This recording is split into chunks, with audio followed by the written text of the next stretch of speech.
So, ang topic natin ngayon guys is all about sa Bucor. At ito topic natin kung magkano ang sahod ng isang collection officer at ano ang pinagkaiba niya sa Triburo. So, bago yan, intro muna.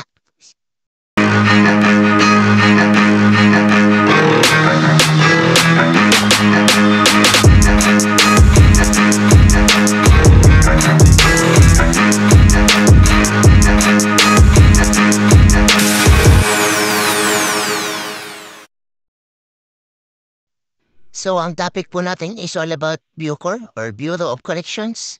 So, ang Bucor po ay under ng DOJ, Department of Justice. Hindi katulad sa Triburo, no? Sa PNP, BGMP, and BFP ay under sila ng DILG. So, ang Bucor po ay under ng DOJ.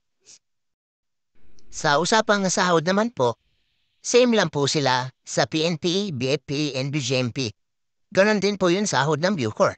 Ito po, 37,338. Yan po ang gross salary ng Bucor. Same lang din sa pulis. Kailangan din college graduate ka. Any course po, pwede po mag-apply dito sa Bucor.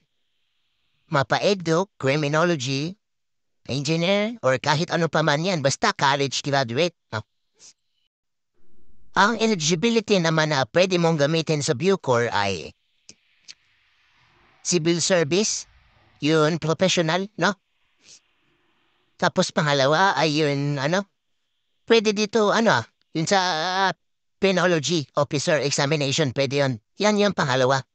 Yung pangatlo, pwede dito yung mga PRC board passer. Baka may magtanong, no? Pwede ba dito yung fire officer examination? Kasi yun FOE at POE, sabayan sila mag-exam, di ba? Bawal po. Yun POE lang po ang pwede na gamitin eligibility sa pag-apply sa Bucor. Tapos baka may magtanong ulit sa about sa Napolcom naman. Sa Napolcom po, bawal po. Dati pwede pero ngayon po bawal na po. So dito guys, no, may pagkakaiba siya sa requirements ng PNP sa Triburo. Di ba sa Triburo, hanggang 30 years old lang yung pwede mag-apply? Dito hindi. Hanggang 40 years old po. Tatanggapin ni Bucor. Yan po ang pinagkaiba ni Bucor at ng mga Triburo na agency. Sa Bucor, 40 years old, tatanggapin pa. So baka may magtanong, saan po pwede magpasa ng folder? So, magpapasa po tayo ng folder if may quota na at ipapasa po natin to sa 7 penal colonies ng Bucor sa Pilipinas. Ito po yung 7 penal colonies nila. Yan po, nasa list. Yan po yung list ng 7 penal colonies na pwede niyong pasahan. So, yun lang guys. Ang gagawin natin ngayon, if gusto nyo maging correction officer, magpalakas, no?